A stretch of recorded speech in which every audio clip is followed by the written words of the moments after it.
కమ్మనైన నీ ఉపదేశము విజయమిచ్చే శోధనలో, ఖడ్గము కంటే బలమైన వాక్యము ధైర్యమిచ్చే నా శ్రమలో.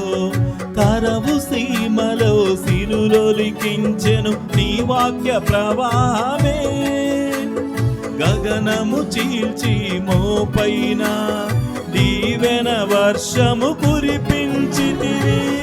ఘనమైన నీ కార్యములు వివరింపనా తరమా, వర్ణించనా తరమా.